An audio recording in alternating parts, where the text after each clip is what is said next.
welcome to Bury Our Bones with Cinema, the podcast that is digging up the movies that refuse to stay buried.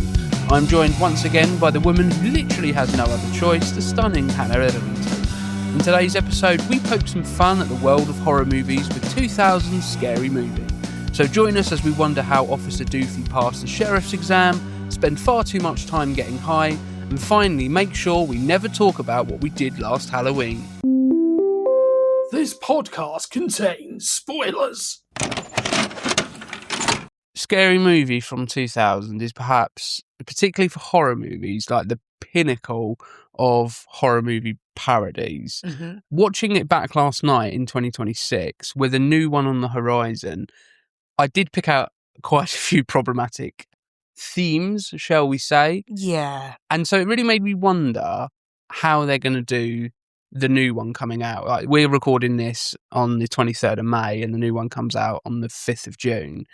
I'm really wondering how they're going to tackle a lot of the stuff that they were able to do in this movie that they're definitely not going to be able to do now. No, absolutely not. No. Like, there's a lot of problematic themes and sort of jokes that I wouldn't say were accepted at the time, but definitely jokes that were the norm at the time, particularly the trans character about halfway through the movie that is definitely wouldn't get made today. No. And to be fair, I think it was kind of offensive back then.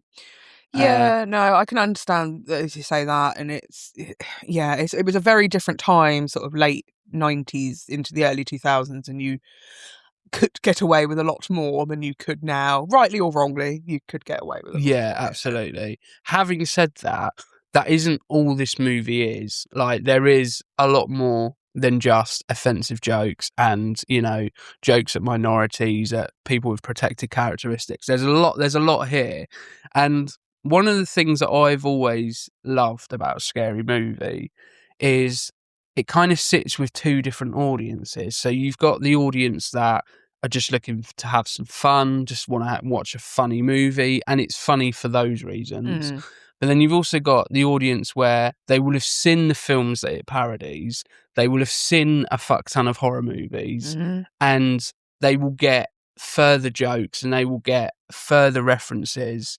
It's like, if you know, there's this little joke here that, if you've seen Scream, if you've seen I Know What You Did Last Summer, if you've seen A Nightmare on Elm Street, you'll get those jokes. And I think that's what's quite good. And I think that's what's quite good for me, is that I don't, or have not always been privy to the horror movies that they, parody. Like, especially when I would have first watched this. Yeah. I never would have watched the horror movies that they parody. Yeah, like, I think the first time you watched Scream was in preparation for this podcast, where me and Jim were doing our first episode on Scream, and so we just watched it. And I remember the whole time you were watching it, and you were trying not to laugh because you were expecting what the you'd Scary seen Movie stuff in Scary Movie. And I think one of the things that has always been absolutely top notch is how close the parody is. Like, it's not just we take the situational circumstances and place that into a slightly funnier position. Literally, it's almost, I'm not going to say it is, but it feels pretty much shot for shot, like for like. And that's why I think it works so well, is because it is so close to particularly Scream, and in some places I Know What You Did Last Summer. Yeah. You wouldn't end up with 6 films. Like, obviously some franchises and things, they keep going and they keep going, and like, you really shouldn't make another one. But there's always something for Scary Movie to parody from, like, the world of horror and stuff. And I think that's why, and because they do it so well, you can keep it going. And, like, obviously the new one's got things like weapons in it, which looks hilarious. And it's just really funny, like, how they're going to, parody these newer films. That's kind of like one of the trends that was happening with the Scary Movies, is it, this one was 2000, so the big Scary Movies at the time were those Screams, were I Know What You Did Last Summers, those kinds of movies. By the time we get to Scream 2, which I think is 2002, you've got The Ring, you've got... Yes, yeah. I think there's even a point where it's like 8 Mile, which isn't a horror movie. Oh, yeah. But it's like, let's just put that in there. That might... Was that 3? I can't remember. It might be 3. I definitely get them... So funny. Definitely get them conflated, because there are so many, like, different tangents that it goes on. Scary Movie 2 is Take My Strong Hand. Or Take My Hand even, not Take My Strong Hand. Because that's a Mandela effect. Because both of us would have, like, if you'd have asked us, we would have, like, bet our entire, being on it being Take My Strong Hand. Yeah, absolutely. But it's not Take My Strong Hand. I think it's Take My Hand. It's definitely not Take My Strong Hand. I can't remember what it is, but all I can think of is Take My Strong Hand. Yeah, but it's not that at all. But, what I think is really, really interesting is, this is clearly the most, at this time in 2000 and thereabouts, the most successful horror spoof made. There was one around the same sort of time, because that was called, and I will get the full title because it is quite a long title. Well, I'm not sure I've heard of this. Or at least if I have, I've never seen it. So it's called Shriek If You Know What I Did Last Friday the 13th. Oh, that just sounds awful. And it has, is it Coolio? Coolio? Who done Gangster's Paradise? Okay. Tom Arnold. It's got, so it was certainly not a, it's also got one of the dudes from Scary Movie 2, the one who plays the Eminem character in Scary Movie 2 or 3, I think it is. That just looks awful, though. But that's probably because we're so used to Scary Movie. Like this, I think, parodies the same couple of movies. I mean, you get it in the title, Shriek. I Know What You Did Last Friday the 13th. You can see it on the picture of the film. It does have a definitely lower rating than Scary Movie. Scary Movie sits at about a 6.3 on IMDb, which I would have thought would be higher. Yeah, I would have thought it'd be a lot higher. But Shriek If You Know What I Did Last Friday the 13th is a 4 out of 10. And sorry, we're watching a bit of the trailer on the IMDb website, and it actually looks, that is hilarious. So I've never seen this movie. I have this movie, and we've just never got around to watching it. But we've just seen there's a scene where the Ghostface killer, shall we say, has a hockey mask rather than the Ghostface. He lights, I think, a cigarette or something. It sets fire to his mask, which then makes it the Ghostface. I think that's genius. I think we're going to need to watch this as well, fair. Following on from this. I think we might have to. But moving back on to Scary Movie. So yeah, so it's definitely the most successful, I would say.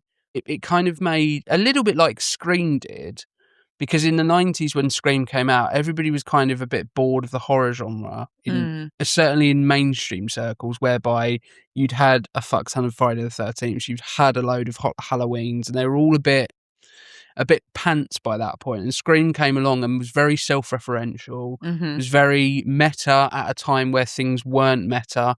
The whole thing about, this is what happens in scary movies. If you have sex, you're going to die.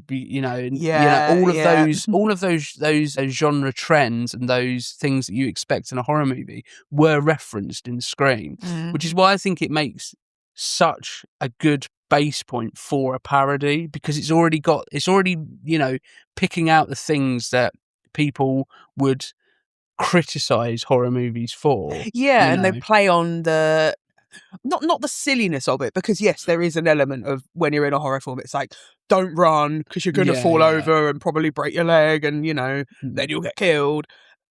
But it's just highlighting, and it quite like links really well to that bit in this film where Buffy literally does that bit where she comes face to face with the Ghostface killer. Oh, and she's just the part where I scream. Yeah. Oh, this is why I run away. It's like, it's hilarious because you do, and if you were at the cinema, obviously don't be shouting out in the cinema, i.e. like otherwise you'll get killed and stabbed like what's her name? Brenda. Yeah, you get stabbed like Brenda. But it is that thing of like, you would just be, if you're watching a horror film, just being like, no, don't go in that room. Don't go and like look down that dark alley, or like. Well, that's the whole premise of the opening sequence that is obviously parodied with Carmen Electra, who was obviously massive at the time through Baywatch. In more ways than one. Well, she done Playboy, and there's that whole joke in the thing there. But she was, she made her break on Baywatch, so she was a big star at this time. Obviously, you don't really hear from her anymore, but she definitely massive at the time. So to have her come in immediately kind of legitimizes it in a way that you've already got some jokes in, set up right there because it's self-referencing the fact it's Carmen Electra. Yeah, and it's very much from like, it was always that thing in the 90s of like the dumb blonde sort of thing, which again is from the horror genre, and that's the thing, like all the things that you were just saying about, oh, well, why would you do that? Why would you do this? Is, you've got the bit where it's like there's a, when she first sees the Ghostface killer and she looks at the table and there's like a grenade, there's a gun, there's a knife, there's a banana, and she picks up the banana. I know, and you're just like, really? It takes all those silly decisions that we've seen in horror movies and throws it, to the wolves and makes it, dials it up to 100.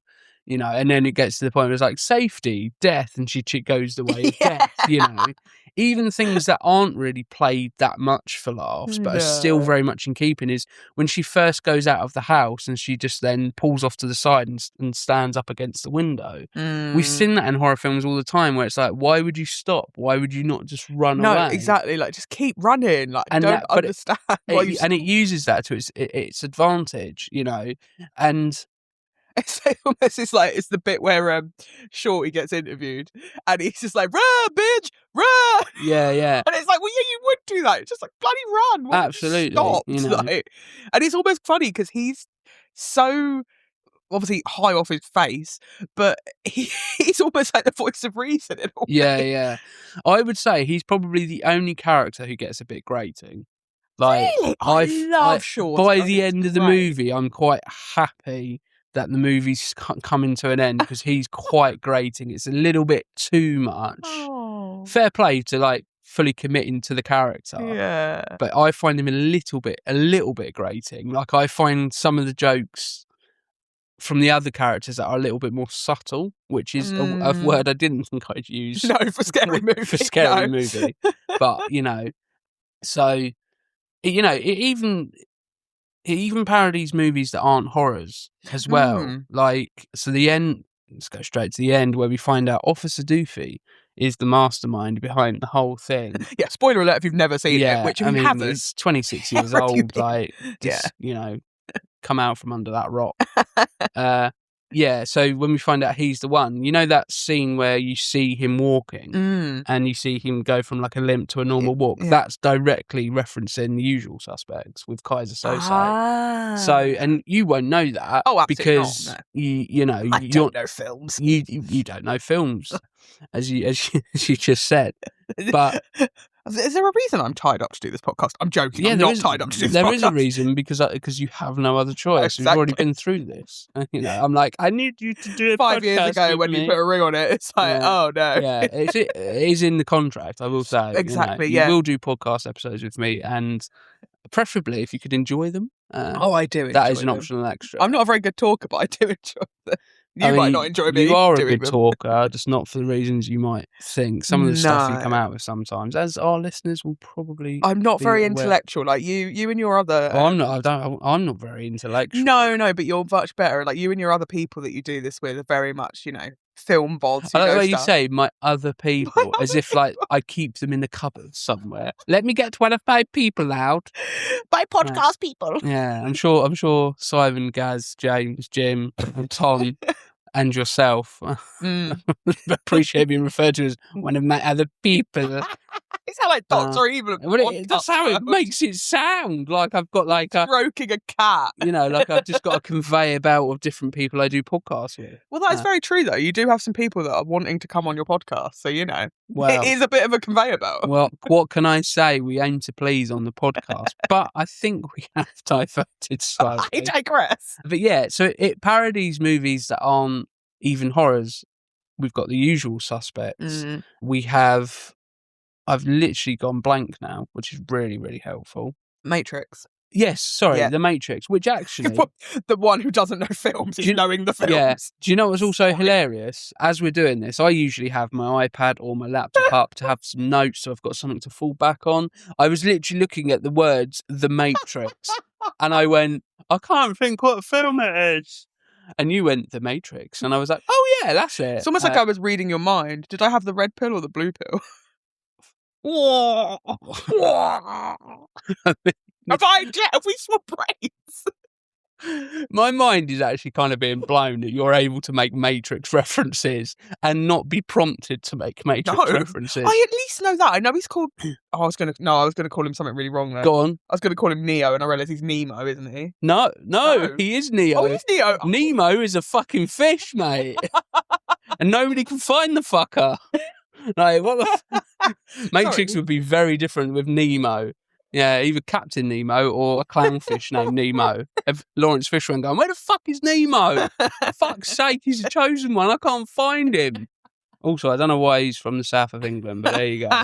That's because we're from the south of England. And also, I don't want to get cancelled. I wasn't about to start trying to do a Lawrence Fishburne impression. Fucking hell. Start as you mean to go up. We've already had the disclaimer of like, troublesome. Yeah, and then I go and do an impression. That would have been incredibly racist if I'd have done that. So I definitely didn't even attempt it. But yeah, sorry, on The Matrix, before we get completely side-railed, that was actually going to be a much bigger like reference. So obviously we get to the point towards the end of the film where she starts fighting Ghostface and does an Irish jig, and it's all slow motion and bullet time and all of that. I think there was actually like a deleted scene, and I've never seen the deleted scene, where she actually dresses up like. I think I might have seen. Yeah, I think it's on the DVD, and it probably is. When I was younger, this is one of those. One of the few DVDs you have. Exactly. One of the few DVDs I had that's just on repeat constantly in my tiny little 10-inch telly that was in my room. And I think I did go and watch like all the like additional features and the like I think it said spoofs, outtakes and stuff. And I do remember it being a longer cut. And she's dressed like, and for the life of me, I cannot think of the woman who's in The Matrix. Oh no, that I don't know. Oh god, it's so annoying. Carrie-Anne Moss. There we go. That's literally. Could you imagine if I got that as well? That has really annoyed me that I couldn't remember Carrie-Anne Moss, because she's in Memento and she's great in that. And so's Joe Pantoliano as well. He's also in Memento. Who's in The Matrix. I feel like you should have had some breakfast before you say your brain works a bit better. It's a good start, isn't it? So thank you, listeners, for persevering with my inability to remember any type of movie shit on a movie podcast.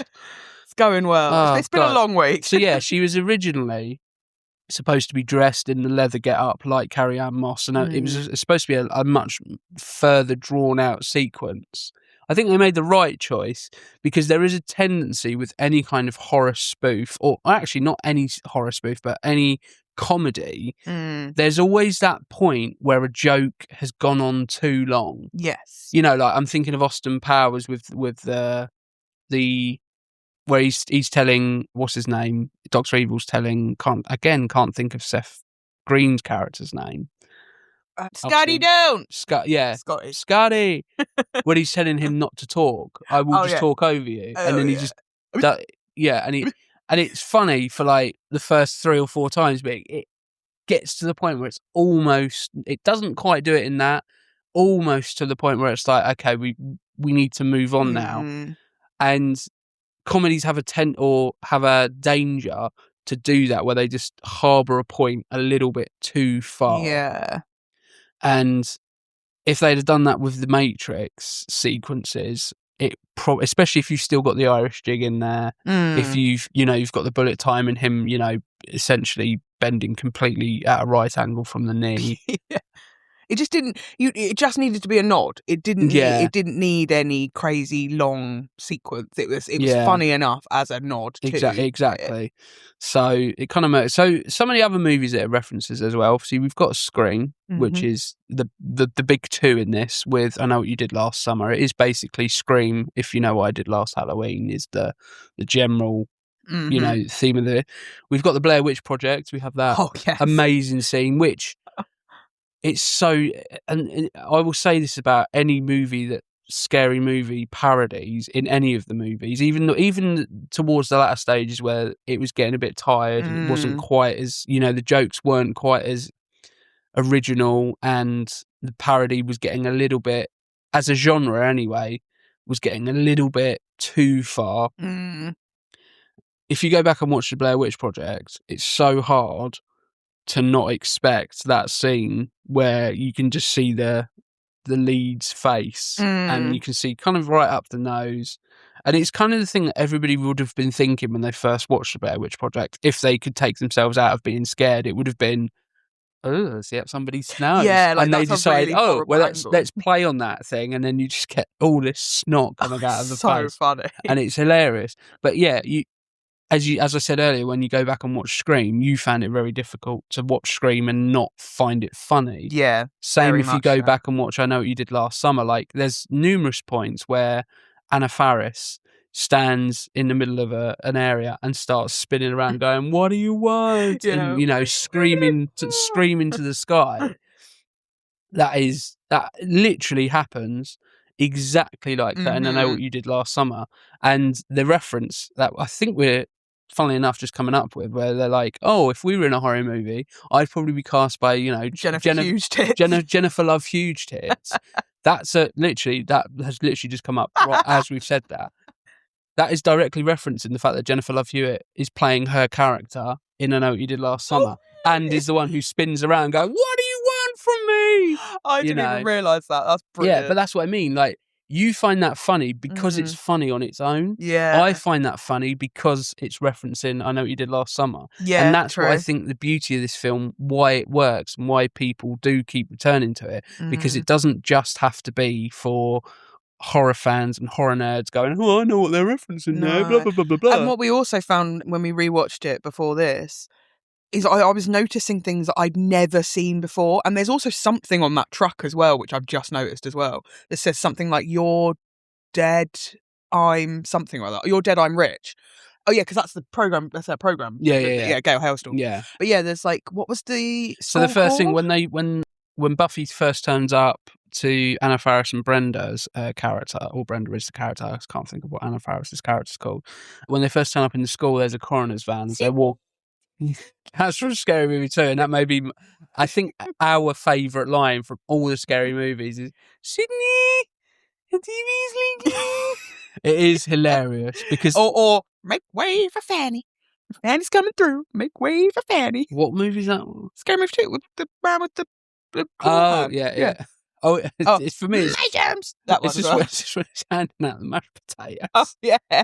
And by Scary Movie 2 as well, they've managed to get Tim Curry. Oh, yeah. So they've actually managed to get recognisable names in there who aren't down on their luck. It isn't, a bit of a turn of their career. Like, Tim Curry was still well revered, and it worked. That's why Scary Movie 2, I think, is probably slightly better than Scary Movie, because it has that legitimacy of it being somebody plays it straight. Like, there isn't somebody in there playing for laughs. But even the bits in this particular scene where she's in the classroom and she gets handed that note, and then she looks outside and there's Ghostface. Yeah. You don't know what that's referencing, do you? It's I Know What You Did Last Summer. No. No? No, it's referencing A Nightmare on Elm Street. Oh, yes. No, so there's a scene in Nightmare on Elm Street where Heather Langenkamp is in her classroom, and her friend who's just been killed is outside in a body bag. And then she looks out and she goes, oh my God, what's that? And then the next time she looks, she's disappeared. And then, so that references that. So it's all these little kind of nods to that. And if you really want to get meta with this, they reference Scream, which is a film directed by Wes Craven.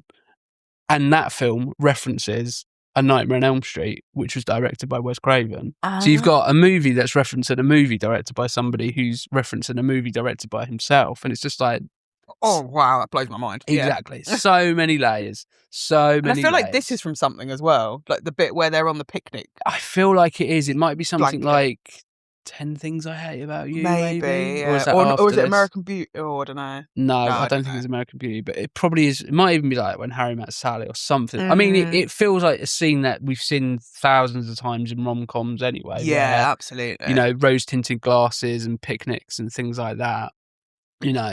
I think it's important to say as well that horror cinema in 2000s was dominated by self-aware teen slashers. Oh, yeah. So doing a parody of films that are self-aware, rather than taking, let's say, Halloween as a basis point for spoofing, I think it would have worked and it would have been funny, but it works more because the films they're referencing are referencing other horror movies in them. So they're already, people are becoming aware of the genre, becoming aware of the tropes, becoming aware of the things that happens in movies. And in here, it's then dialing up to 100 and bringing more attention to it and making it funnier, you know. So, you know, the trends at the time was teen slashers, self-aware horror, MTV style kind of editing and soundtracks, where if you think of the 90s, it was like every time there was a transition, it was like a new metal kind of soft rock kind of punk song, you know. All the casts were young, you know, what they say, we'll probably all get cast by people in our mid to late 20s or early 20s. You know, and they're all attractive ensemble casts.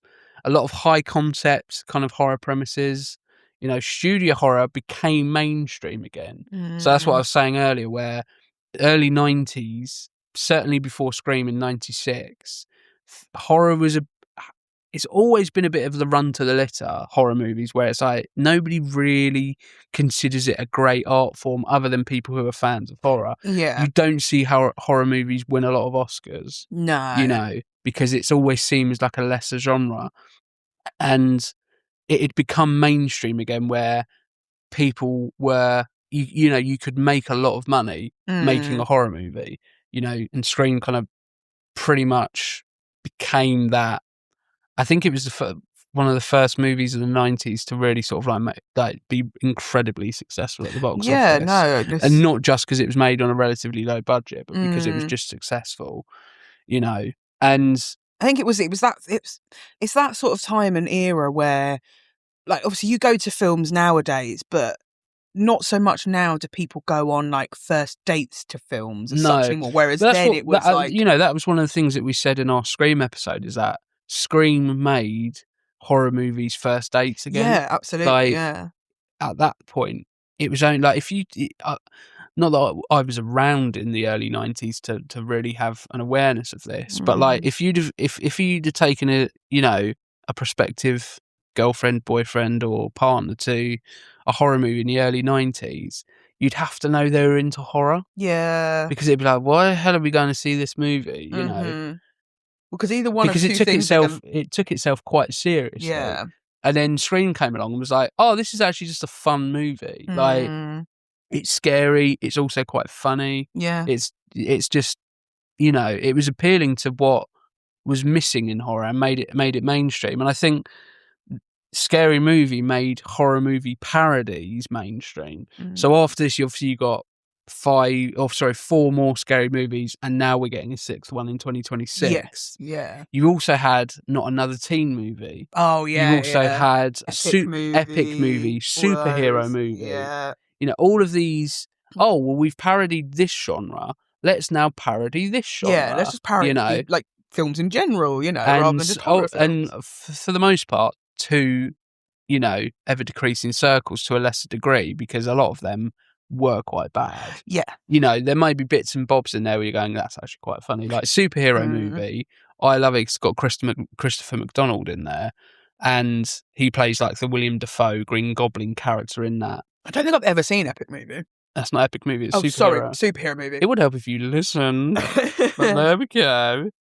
Yeah, so that's kind of. It's interesting that the parody of the movie also ended up doing the same thing for its genre as what Scream done. So I find that really, really interesting. And this wasn't a cheap movie to make by any like stretch of the imagination, and a lot of that is probably because it had to, as I say, look like the movies it was parodying. Like everything in there, like if you were to do it shot for shot, side by side, other than the fact it's got different characters in there, you'd look at it and you'd go, if you didn't know movies, you'd be like, well, which one's the parody? Yeah, absolutely. You know? Yeah. So this took $90 million to make at the year of 2000, which is about 35 million today. Okay. So quite a lot of money. Opening weekend, it made back $42.3 million. Wow. So you've doubled your budget and added some in your first weekend, which kind of goes to what we were saying, how this became movies that people took to people on first dates. Yeah, like, I think absolutely. it probably would have been, when we first got together, certainly a movie that we both knew that we liked and would have watched quite early on in our relationship. And I think we did, yeah. Yeah, because it's that one where it's like, we know what you're getting. It's a laugh. Like, for example, it's like, quotable, which is always fun. Yeah. For example, like, I don't think anybody other than perhaps fans of the movie are going, "Oh, I've just found a new girlfriend, boyfriend, partner, whatever, and I want to watch a movie with them. I know, let's put on Das Boot." Nobody's doing that because you want to have a good time. You want to have a laugh, and something like Scary Movie is kind of perfect for that. So it made $42.3 million back in its opening weekend. Domestically, bearing in mind on a $19 million budget, it made back $157 million. Oh, wow. And then worldwide, $278 million.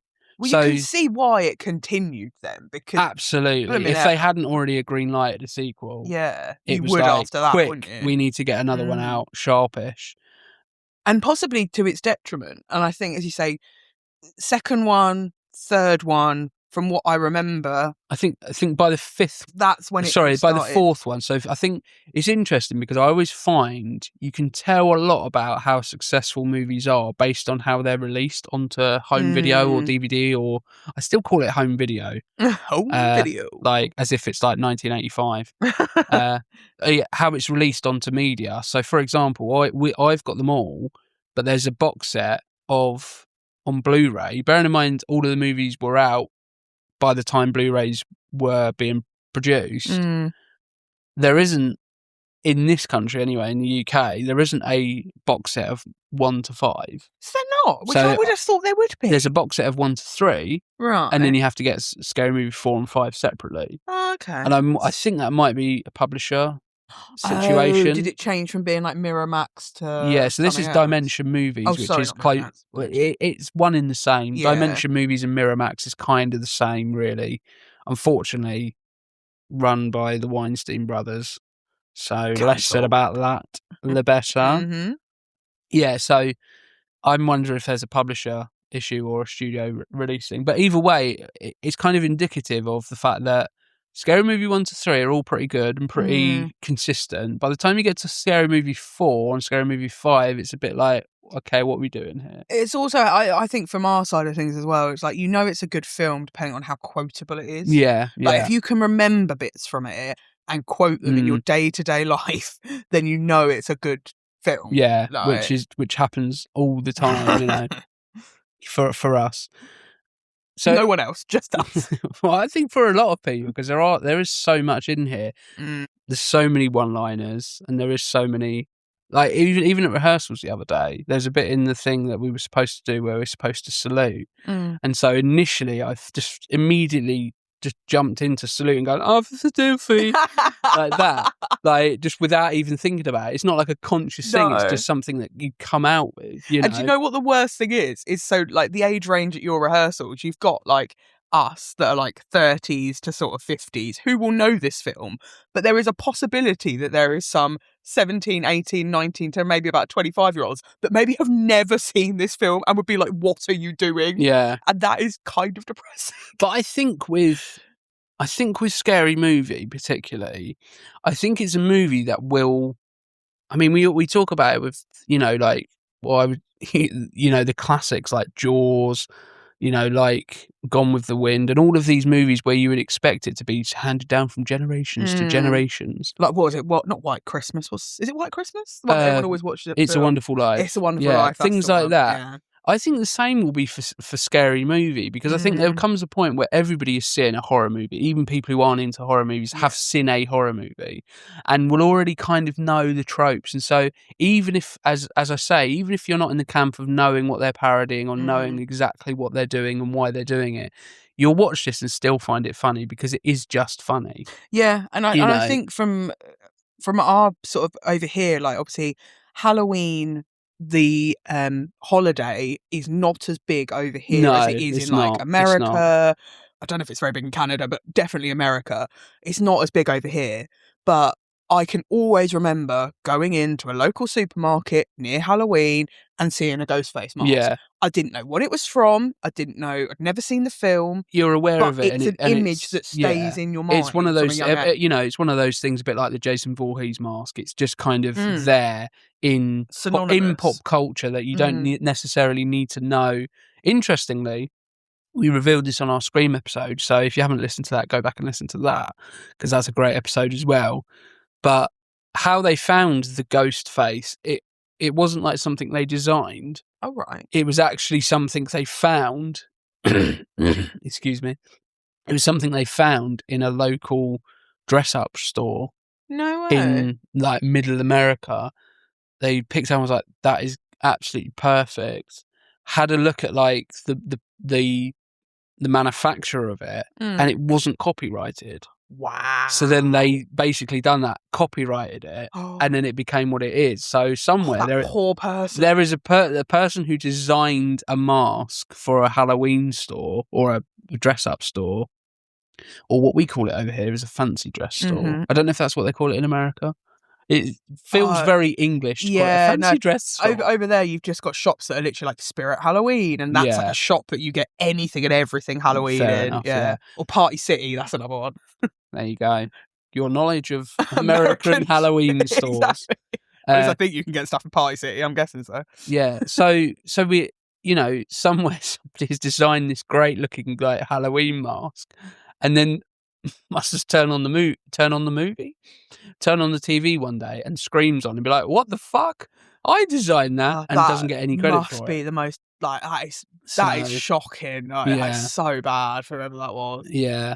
Or maybe they didn't care, but well, I feel like you would, wouldn't you? I'd be a little bit. If I designed that, I was like, I have got no monetary value from that at all, other than what I actually sold. But this is like probably the biggest Halloween. Well, I would say. Yeah, and put it this way: even if the parody of the movie is making 278 million at the box office, it kind of tells you everything you need to know. But people who worked on the film, the film is directed by Keenan Ivory, and I never know how to say these guys' surnames. What Wayans? Is it Wayans? Wayans? I always used to get Wayans.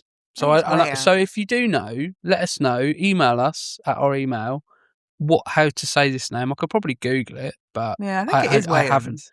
So Keenan Ivory Wayans, who's probably most well known for, particularly at this time, In Living Colour, and obviously went on to do things like White Chicks. It was written by Sean and Marlon Wayans, who are also in it as well. I think Marlon was at this point most well known for. Trying to think of release dates. I think Requiem for a Dream was released shortly before. I never realised he was in that, and I've seen that film. He plays a very similar character because it's all about drug abuse and whatnot. I'd have to watch that again. I watched it when I was very young, so I probably don't remember. A great movie to watch when you're very young. I know, right? Depressing as fuck. So yeah, they wrote it along with Buddy Johnson, who was probably most well known for like TV comedy writing. Producer was Eric L. Gold, who'd worked on various Dimension film projects. Obviously, the Weinstein Brothers, which we're just skimming over that. Cinematographer was Francis Kennedy, who brought that kind of MTV-inspired visual style that was so kind of prominent in the 90s and worked on things like Just Friends following this. Editor was Mark Helfrich, Rush Hour Trilogy, what you'll probably know him from. Well, not know him from, but you'll recognise his work if you've seen the Rush Hour Trilogy. Casting director was Lisa Beach, Bring It On. Oh, I love Bring It On. So same casting director as that. And I think, there must be some crossover names. Probably. I think... Maybe I might just be making that up. But my brain was thinking was Buffy in it, but then I'm like, I don't think... What, Shannon and Elizabeth? Yeah, I might be wrong. But yeah, no, I know what you mean though. But Bring It On's an absolute amazing film. Yeah. And then the distributor, as I said earlier, was Dimension Films, and they were a major horror studio at the time. So Scream, Halloween, were movies that were under their banner. Cast and characters, we have Anna Faris, who plays Cindy Campbell. Up to this point, I think House Bunny might have been a movie she was in. Or was that afterwards? But I think this is after that. I think, yeah. So I think this is a breakout role, actually. Because all I remember is, wasn't she a child actor? before this? I don't know, actually. I don't think so. I might be thinking I think this is definitely our breakout role. We got Sean and Marlon Wayans. I'm going to literally... Wayans. There's literally going to be a load of people listening to this going, why is he saying it like that? I don't mean to be offensive. It's just when you've said something in a certain way for so long... becomes not a word anymore. It just sounds wrong in your head. For example, the football player, Romelu Lukaku, for years I used to call him Lukalu. Aww. Which I think sounds pretty nice, but hilarious. That's not his name. That's not his name at all. We have Regina Hall playing Brenda. We have John Abrahams playing Bobby Prince. Or Prince. We have Shannon Elizabeth playing Buffy Gilmore. We have Sherry Ottery playing Gail Hailstorm. Carmen Electra playing Drew Decker. And we've also got a whole host of like other recognisable names that maybe people probably don't recognise their names, but certainly will recognise their faces, you know. So we have people like, let's just get this guy's name up. And why are they never the first ones in the list that you're looking for? Because it's silly. So annoying. It's literally the most annoying thing. Are you thinking of the dude that plays Greg? You're saying names at me now. Who's Greg? The one with the baby dick. That's Lachlan Monroe. Ah, fair. No, I was thinking of Kurt Fuller, who plays the sheriff. Oh, he's in. Yes. Well, let's just get his IMDb up because he's in a shit ton of movies and TV shows. He's in Ghostbusters 2. He's in The Fan. He's in Supernatural. He's in so much stuff. Let's just go and look through because he's in Heathers, the TV series from 2018. Let's just go down to because he was quite big in the 90s. Blimey, you know they've been in a lot of stuff. 218 screen credits. He was a cameraman in Knight Rider. Wow. He was in Cagney and Lacey. Bloody hell. He was in The Running Man, which is a fantastic movie. He was in Red Heat. He was in Elvira, Mistress of the Dark. He was in Ghostbusters 2. He was also in WWF Wrestling Challenge. Oh. So in one episode. So that is a deep cut right there. It's going to have to be looked at then, isn't it? Absolutely. He was in Quantum Leap. He was in so many LA Law. You know, I'm just going through. He's in so much. Murder, She Wrote for an episode. Oh, wow. Blimey. Diagnosis Murder for 3 episodes. They had him back 3 times or twice more. He was in Time Cop, the TV show. Dharma and Greg, The Practice. Scary Movie, Malcolm in the Middle. Oh, wow. Ally McBeal. Oh, yeah, all those like, proper Wing. 90s, like, teeny bopper programs. Yeah. Such a recognisable face and is usually great in everything. He was in Supernatural. He's the thing that I remember him from. I think he plays... Who does he play in Supernatural? Let's just have a look. He plays Zachariah, Mr. Adler, in Supernatural. So, recognisable face. And he absolutely nails his role here. He is so funny in this. Like, you know, when he hands the photos. The Polaroid. Not even Polaroids, they're just photos. They're absolutely great. Take a look at these. Is that from a film? Like, is that referencing something? I think what it's referencing is that there's always that point in in this type of movie, or even in like other movies where people are witnesses to stuff. They will show, have a look at these photos. Is there anybody you recognise? So it's playing on that trope of you think he's going to show photos of what we think is the suspect, and it's just him saying, "How do I look in these nice little like Speedo things?" You know, and he brings back the one where he's in like the funky pose. It's like, have a look at this because that's always what they do. Yeah, because there's always that thing of going, we think it might be this guy. Have a look at this one again. Yeah, just in case. And so you know, even a joke like that, which is just funny on its face value, is also a reference to what people expect to happen in movies where there are cops who are doing an investigation. You know, in terms of, I was really surprised when I was looking at the old audience scores on like Rotten Tomatoes and IMDb and things like that, because Rotten Tomatoes has a 52% audience score. Really?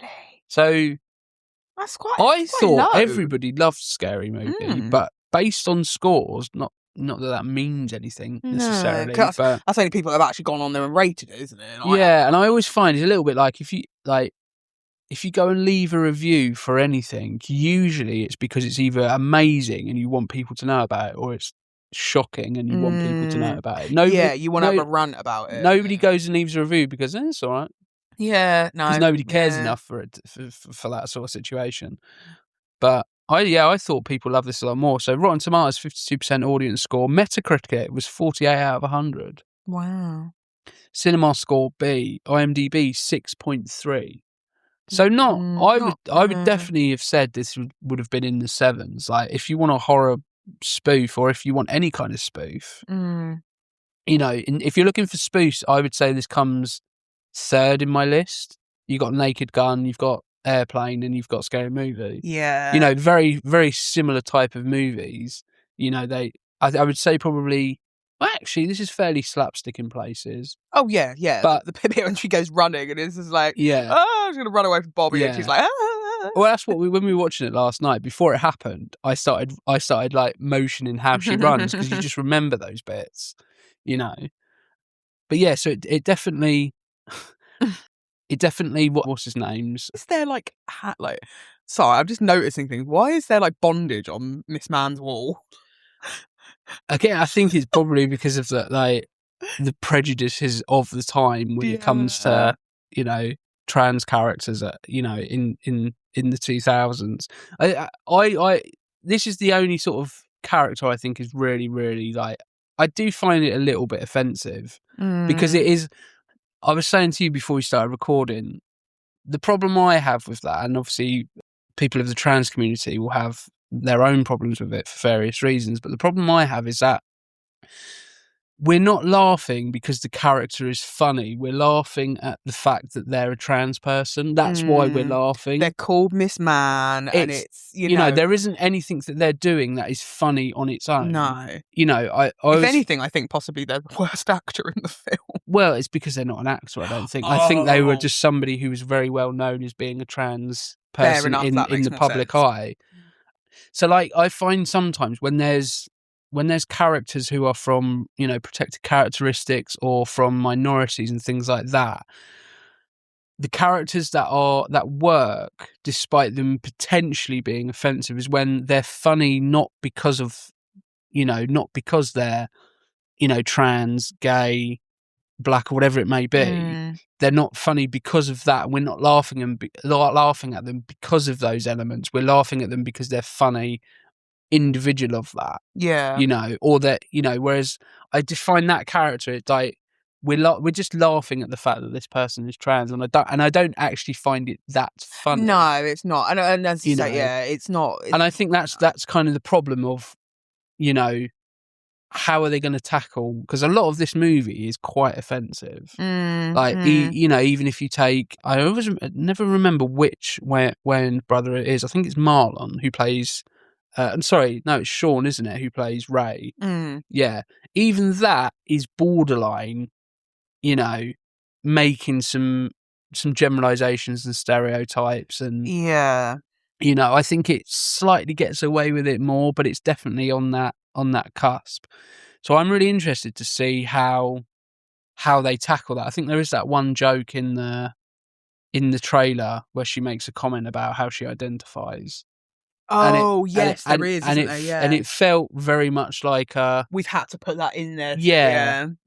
And I don't really sort of, I'm not necessarily. We've had to put that in there to be woke and But not to. I don't even think it's to be in there to be woke. I think it's more, well, we were doing this, so now we're going to do this to show that we've moved with the times. Yeah. And I'll be honest, I don't know if those types of movies have moved with the times. And I think the real way to find out whether or not it is when we watch it. Yeah. So I'm really interested to see how that is. But yeah, I would say, I think you could take that character and you can make them funny for other reasons other than the fact they're just a trans character. Yeah. I think it's quite probably. It was playing on really basic. Yeah, it was lowest common denominator comedy, in that time, and there might be things that are initially quite funny, but when you sort of dig a little bit deeper, it's that it's those things I think, like, you know, when you're a kid in the playground and you say things because it's what everybody's doing and you don't really know why you're saying it, or you don't really know how offensive it may be, and you just kind of do it. It's that kind of thing. Like when you watch it when you're younger, particularly, or when, you know, you watch it and you go, oh, that's funny, and then you look at it and you go, actually, that wasn't very funny at all. No. And it's a shame because for the most part, this movie isn't that. Like, there's funny bits because it's just funny, rather than it being funny because it's stereotyping a particular demographic. And it's not even doing it in a way that is bringing, like, I think one thing I like, or one of the jokes that I like, is towards the beginning of the movie where there's all the news crews. Yeah. And it's like, hi, I'm reporting from Black People TV. White folks are dead. We're getting out of here. You know, that's funny for me because it's highlighting the fact of everybody. You know, it's highlighting the fact that people are racist. Yeah, that's why that's funny. You know, and so it's trying to be a little bit more. You know, it's funny, but it has a deeper meaning. Whereas I feel like some of the other jokes are just a little bit, just like a bit eye roll. Yeah, absolutely, a bit eye roll. So let's just have a look. Yeah, so as we were saying earlier, Anna Faris was relatively unknown before filming.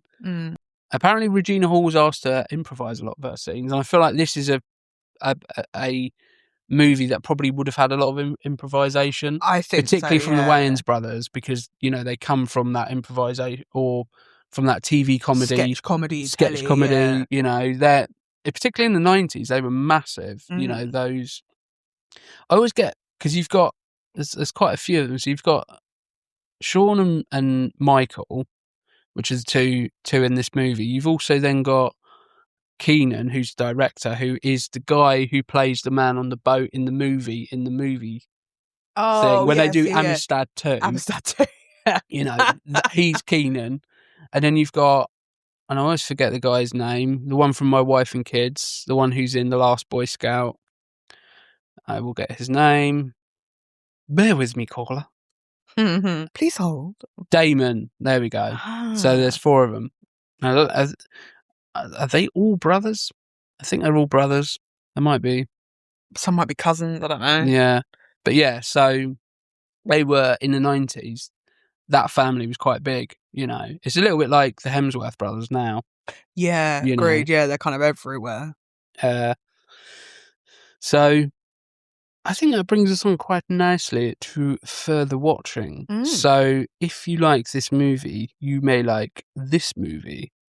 So I think we've obviously hit the nail on the head with a lot of them. So things like Scream. I think any movie it parodies, go and watch. Or at the very least, go and watch the scene it's parodying. Yeah, absolutely. Because I think it brings like a new level of humour to why we're laughing at it. So things like the Blair Witch Project, things like Scream, I Know What You Did Last Summer.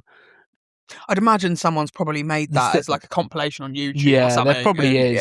The Sixth Sense is another one. That's when he says, I see... Oh, I see dead people. Yeah. But does he... Is that the line in the movie he says here? What, the little kid or in this film? In Scary Movie? Yeah, he does say, I see dead people, yeah. And then he's like, ha, shit, sir. Oh, yeah. Yeah, because he's high, yeah. Yeah. That's a spot-on impression, Thank you very much. You've been practicing that. I have. No, I haven't. Yeah, go and watch any of those movies. I think if you want to see other parodies, I would steer clear of things like Meet the Spartans, Not Another Teen Movie. Not Another Teen Movie's all right. From memory, I remember it being shit. Fair. But things like Airplane, The Naked Gun, Top Secret is another one with Kurt Russell.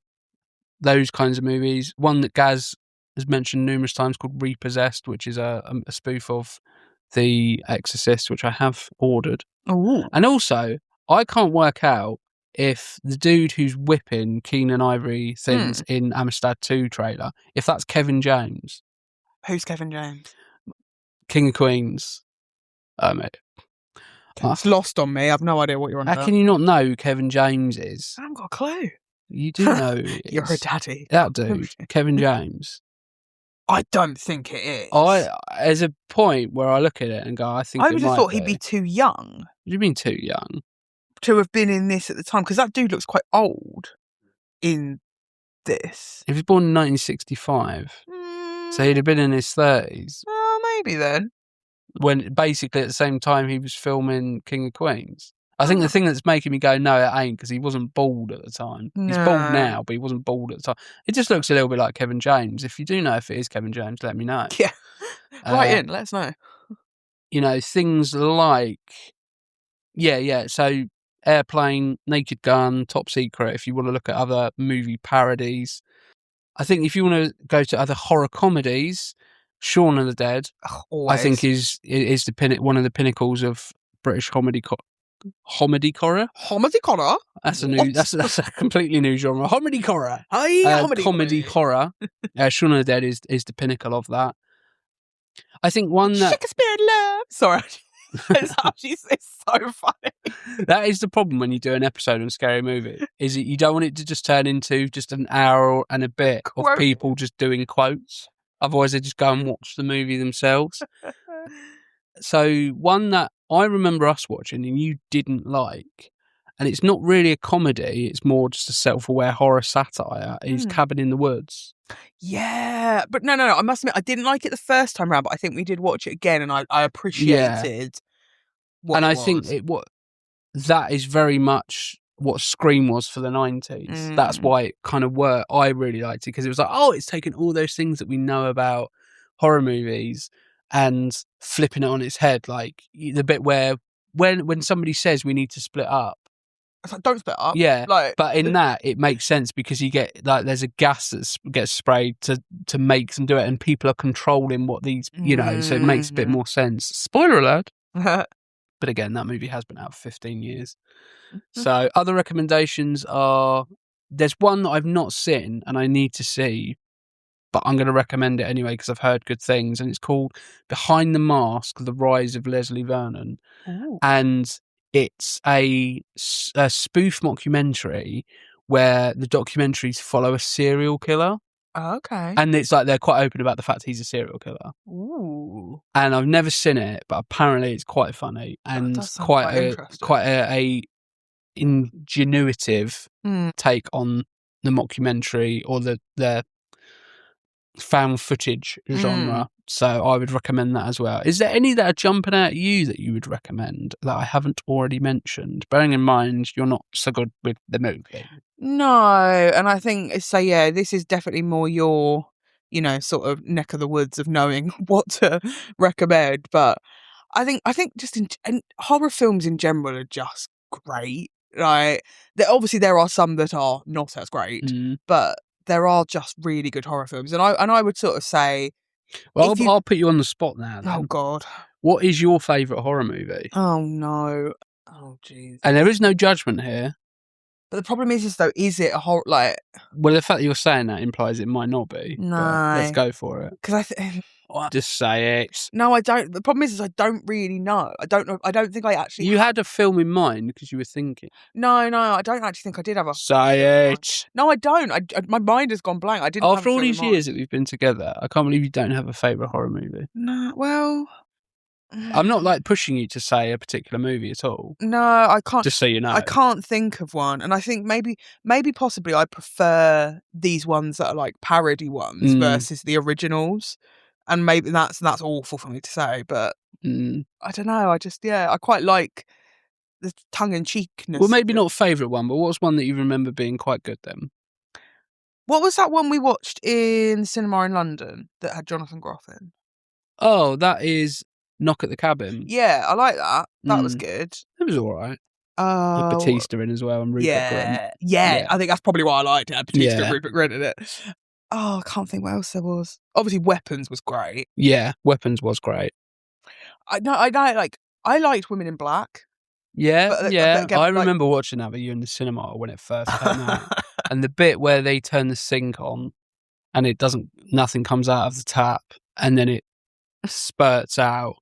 You've never been in a situation, listeners, where you've been more scared by the person next to you than the scary movie on the big screen. Didn't I scream? You screamed so loud, I had tinnitus for days. And honestly, this was in a full theatre as well. It wasn't full. It was a weird situation. We went to see that with your mum and dad, and they're not really horror movie people, are they? So that was a weird situation anyway. I would say there was probably about 20 other people in there. Mhm. And I remember because it was literally like, first of all, it looked a little bit like Guess Who in there, where you'd have like, you've got all these like seats and then all these bits where people are sitting. So it looked like a massive fucking Guess Who board. You scream and everybody fucking jumped out of their seat. Literally, I think there was one dude at the front who looked genuinely pissed off at you. And I was just like, I'm sorry. I'm really sorry. That's my girlfriend. I was about to say soon to be wife, but you weren't soon to be at that point. At all. But my to be wife at one point.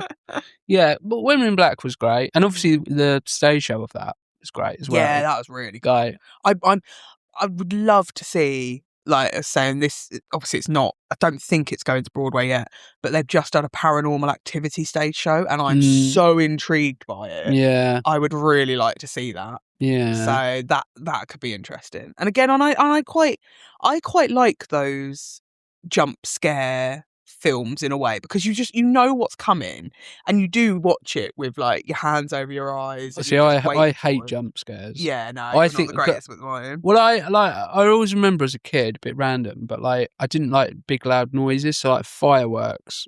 I used to hate. That's the tism coming out, isn't it? That's the second time we've recorded an episode and you used the phrase tism. Again, trying not to offend every single demographic here, and So I didn't really like fireworks and things like that, and so I think jump scares. There's a good jump scare and there's a bad jump scare, in my opinion. And good jump scares are ones that come out of nowhere. Yes. So you can't, I hate jump scares because I think they're so easy to do. I think the easiest thing to do in any situation is to make somebody jump, because all you got to do is have them not expect something. Yeah. And I think modern horrors particularly rely on it too much. And I think the horrors that are great don't use them, or use them few and far between. And although it's not a particularly great movie, but I remember the movie The Strangers, and that's a great movie for there being lots of static shots and something happening in the background that you don't initially notice, and then you notice it and it just stays, and that's the eeriness of it. Whereas I think, just chucking in a jump scare, I think, is a bit of a. And I find as well a lot of, like, I always know when a jump scare's coming a lot of the time because of how the music is. It's like you can hear like the music's like, and then it stops. Yeah, exactly. And you think it's safe, and it's tried and tested routine, and it works every time because people aren't. It's a bit of human nature, really, isn't it? So I haven't been able to nail down for you a favourite horror movie. So that. Hopefully next time you're on the podcast, I'll have a think. You'll have a favourite horror movie. Like, I think for me, there's two. I think Nightmare on Elm Street, any of the Nightmare on Elm Streets apart from 2, and Phantasm. Like, there was something about Phantasm, which we have an episode on both of those movies, and that's probably why we have an episode on both of those movies, because they're my favourite horror movies. I've never been that keen on Halloween. And I think it's probably because I came to it too late, because Halloween is obviously one of those. Well, it was one of the first mainstream slashers and kind of pioneered the genre. So by the time I've come around to watching horror movies, probably at the turn of the century, like 2000 onwards, where I was starting to watch horror movies, I'd seen them done thousands and thousands of times. Yeah, and it's like the same tropes and the same things. Yeah, by the time I get to Halloween, I'm like, I've seen this. I've had a new appreciation for it in sort of recent years, but still, it's a bit. I find it difficult to get on board with, but still love John Carpenter. So, but we have diverged slightly. So, Scary Movie. I think it's going to be really interesting to see if it, especially with a sequel that's waited good 15 years since the last one. Yeah, it's been a long time. Which happens a lot with big franchises, but doesn't really happen a lot with comedies.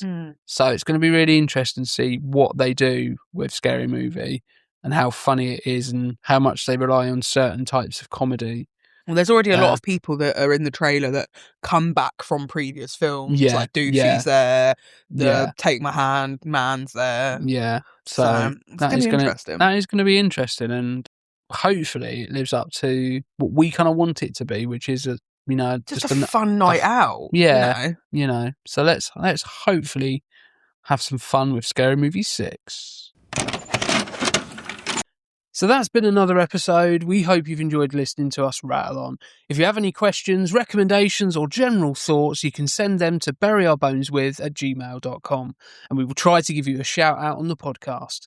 We have been Bury Our Bones with Cinema, the guys who dig up the films that refuse to stay buried.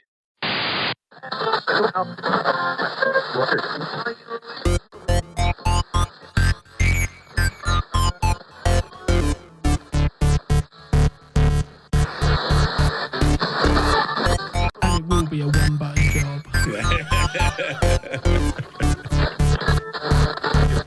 Boom, boom, boom, boom, toom, toom, toom. I have a terrible tendency to just scroll about and record.